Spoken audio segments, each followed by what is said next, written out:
Yo les amis, c'est Hardbench, j'espère que vous allez bien. Aujourd'hui dans cette vidéo, on va parler des nouveaux iPhone 14, 14 Pro et 14 Pro Max et je vais vous donner les 10 raisons de ne pas les acheter. Alors comme vous l'avez compris, cette année, Apple a sorti un iPhone 14 d'entrée de gamme qui est tout simplement le même que l'iPhone 13 de l'année dernière. C'est pourquoi j'ai décidé de ne pas en parler puisque les nouveautés sont vraiment mineur cette année. On va plutôt s'attarder sur les nouveaux iPhone 14 Pro et 14 Pro Max qui là ont eu une refonte assez importante avec des mises à jour dont on va parler dans cette vidéo.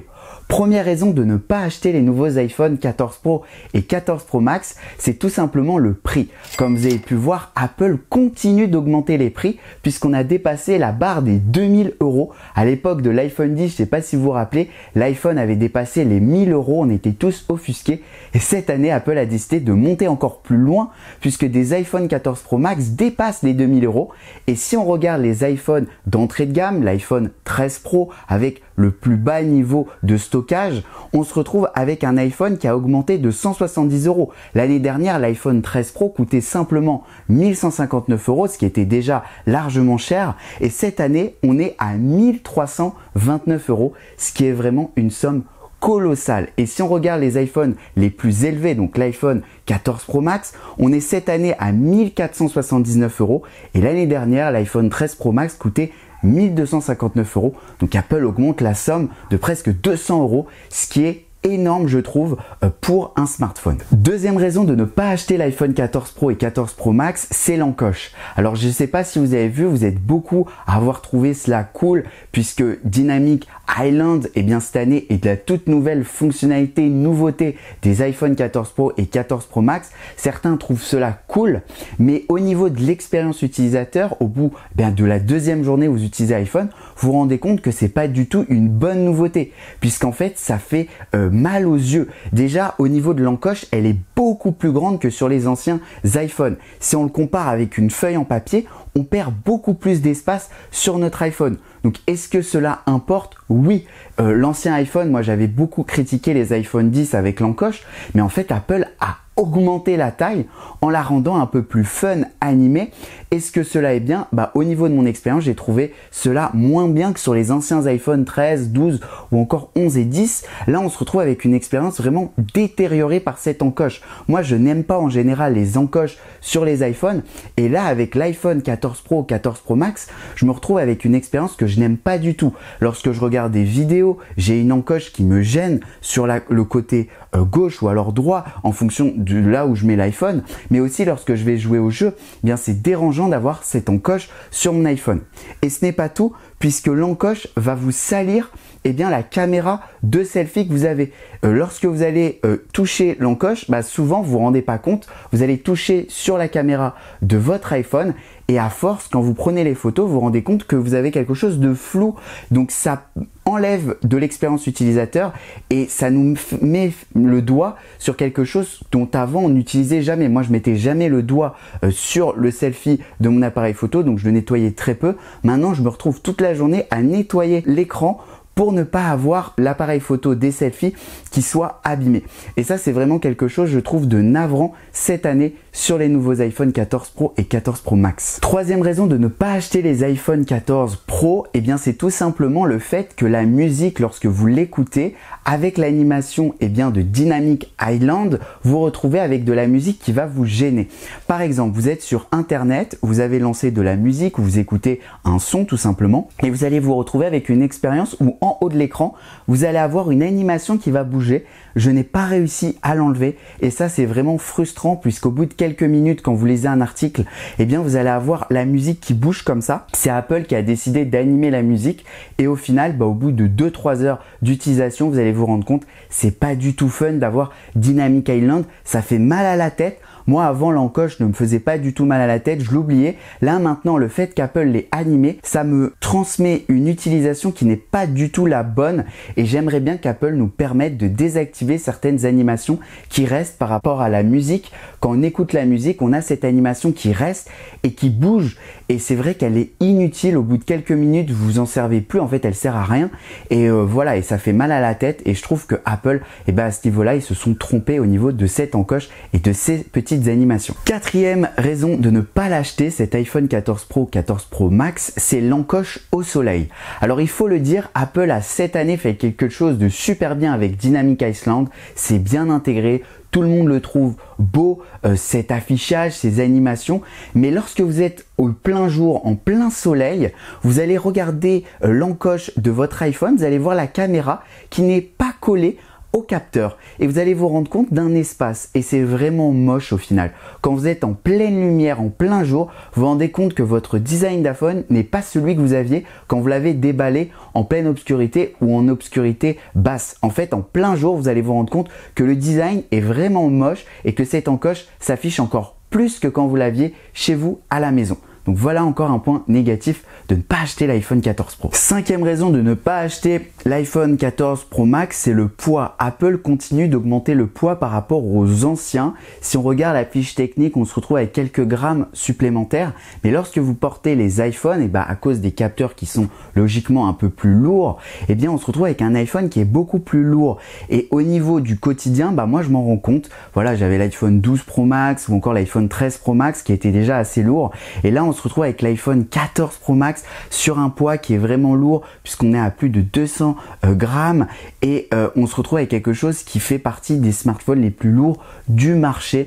Donc au niveau du quotidien, Apple n'a pas fait un travail pour faire en sorte qu'il soit un peu moins lourd. On se retrouve avec quelque chose qui est tout le temps plus lourd que les anciens. Donc voilà encore un point négatif pour ne pas passer aux nouveaux iPhone 14 Pro, 14 Pro Max. Sixième raison de ne pas acheter cet iPhone 14 Pro et 14 Pro Max, c'est qu'Apple n'a pas permis en France d'avoir les nouveautés escomptées de ces iPhones. Apple a promis lors de sa keynote d'intégrer le mode satellite. Tout le monde en parlait.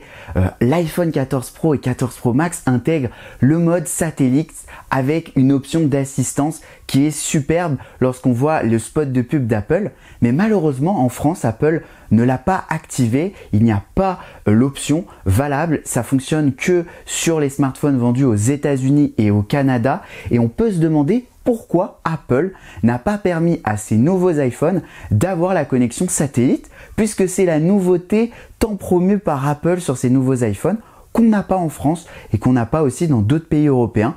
Donc voilà encore une raison de ne pas acheter ces nouveaux iPhones, c'est qu'Apple ne permet pas d'avoir les nouveautés qu'ils annoncent lors des keynotes dans tous les pays dont la France. On n'a pas cette nouveauté qui est selon moi une superbe nouveauté mais qu'on n'a pas, mais le prix n'est pas plus bas en France. Sixième raison de ne pas acheter ces nouveaux iPhones, et là on va parler de choses qui fâchent, c'est qu'Apple n'a pas permis d'intégrer le Wi-Fi 6E. Alors vous allez me dire c'est quoi, je connais pas, et au pire c'est pas grave qu'ils l'ont pas intégré. Mais si c'est grave, puisque les concurrents comme Samsung avec le nouveau Samsung Galaxy S21 l'intègrent, on a aussi d'autres concurrents, Asus ou encore Xiaomi qui ont le Wi-Fi 6E. Et si vous avez des box évoluées, c'est-à-dire si chez votre opérateur on vous a fait évoluer votre box, ça va servir entre guillemets à rien puisque votre appareil ne sera pas aux dernières normes du Wi-Fi 6E. Qu'est-ce que cela permet? Des meilleures connexions, moins de latence et plus de fluidité au niveau d'internet. On le sait, on reste beaucoup de temps maintenant à la maison et on se retrouve avec des smartphones qui sont souvent connectés au Wi-Fi et c'est bizarre qu'Apple n'ait pas permis à ses nouveaux iPhones d'intégrer le Wi-Fi 6E. Peut-être ils attendent les nouveaux pour vraiment avoir une nouveauté majeure sur les prochains iPhones, mais c'est navrant qu'Apple, face à cette nouveauté qui est disponible et la concurrence le fait déjà, de ne pas l'intégrer sur ces derniers fleurons. Huitième raison de ne pas acheter ces nouveaux iPhone 14 Pro, c'est au niveau du transfert. Le transfert est lent. On a encore de l'USB avec du 2.0 sur ces iPhones. Alors vous allez me dire, ouais mais c'est pas grave, ça me change pas. Mais si, souvent j'entends dire des gens qui disent que l'iPhone 14 Pro et 14 Pro Max est aussi cher car il est destiné à des professionnels qui ont besoin de ce smartphone pour de la production ou autre. Mais pourquoi alors Apple n'a pas intégré un port USB type C qui est destiné aux professionnels pour avoir un transfert rapide, puisque cet iPhone a encore un port USB 2.0 avec des transferts lents, alors qu'Apple a encore amélioré la caméra avec plus de 40 mégapixels ou encore des fichiers qui sont beaucoup plus lourds avec de la 4K de meilleure qualité. Et là on se retrouve avec un iPhone qui a toujours un transfert lent. Alors peut-être qu'Apple prépare l'année prochaine puisqu'ils seront obligés avec les normes européennes d'avoir un iPhone USB type C avec un port USB type C. Mais alors pourquoi Apple ne le fait pas déjà cette année? Puisque on a les transferts qui sont de plus en plus longs, en cause les fichiers qui sont volumineux. Donc on peut se poser la question pourquoi Apple ne le permet pas dès aujourd'hui, et encore ça peut poser problème sur l'achat de ces iPhone 14 Pro et 14 Pro Max, puisque si l'année prochaine Apple est contraint d'avoir l'USB type C, ces iPhones seront les derniers avec le port Lightning, et donc à la revente ces iPhones vont être les iPhones qui coûteront le moins cher à la revente, puisque plus personne voudra du Lightning. Ce sera le dernier port qu'Apple aura intégré avec des connexions vraiment lentes par rapport à l'USB type C, et donc cet iPhone risque de perdre énormément en revente, contrairement aux prochains qui auront l'USB type C. Neuvième raison de ne pas acheter les iPhone 14 Pro et 14 Pro Max, c'est au niveau des écouteurs. Apple ne livre plus les écouteurs dans la boîte, il faudra les acheter séparément, et donc ça implique un coût supplémentaire aux possesseurs d'iPhone 14, 14 Pro ou encore 14 Pro Max. C'est qu'Apple a complètement enlevé de la boîte ces écouteurs. Vous allez me dire pourquoi? Parce qu'Apple était contraint avant par les dispositifs européens de l'Union européenne d'intégrer les écouteurs. C'était obligatoire pour les fabricants de smartphones, et maintenant en cause les raisons écologiques, Apple ne permet plus ces livraisons d'écouteurs, et donc qu'est-ce que ça fait? Ça fait que il n'y a plus d'écouteurs dans la boîte, et donc c'est encore un point négatif. Apple aurait pu un peu baisser le prix en se disant je n'intègre plus les écouteurs, ça m'enlève une petite somme de ces iPhones. Et bien non, Apple a quand même augmenté le prix des iPhones en enlevant les écouteurs. Alors certains ne les avaient pas déjà sur les anciens iPhones, puisque en fait c'était simplement les premiers qui ont acheté l'iPhone 13 Pro Max ou encore 13 qui avaient les écouteurs, et depuis quelques mois Apple n'est plus contraint de le faire et donc ne livre plus les écouteurs dans les boîtes des iPhones.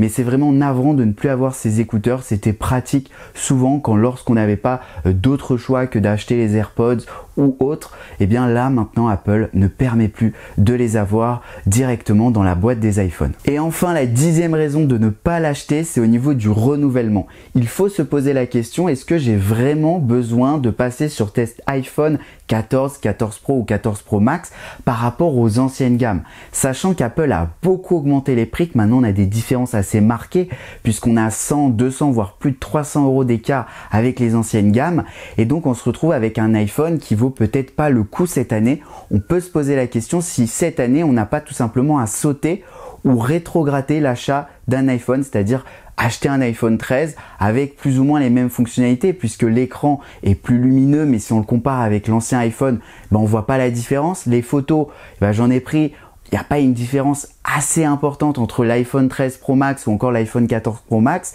et donc Apple a augmenté le nombre de pixels, mais au niveau du résultat, on n'a pas un résultat très éclatant.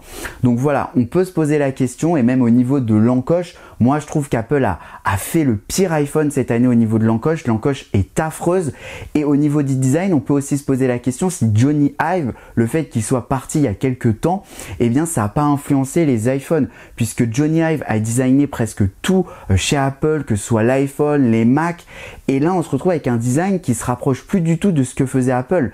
L'encoche est pas très belle, les caméras derrière sont de plus en plus grosses, et donc le design global est de moins en moins beau, je trouve, moins en moins raffiné comme Apple pouvait le faire auparavant.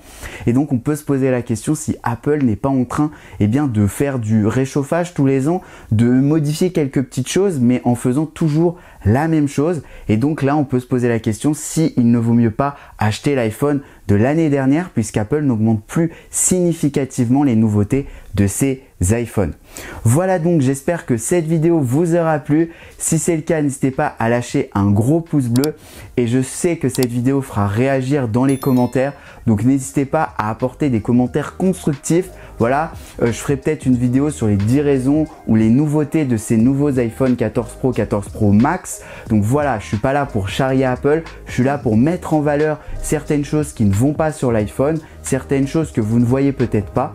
Et si vous avez des critiques ou alors des points positifs à apporter à ces nouveaux iPhone 14, 14 Pro ou encore 14 Pro Max, vous avez l'espace commentaire pour en débattre. Voilà, n'oubliez pas de vous abonner, lâcher un gros pouce bleu, et on se retrouve très vite pour de nouvelles vidéos. Ciao ciao, bye.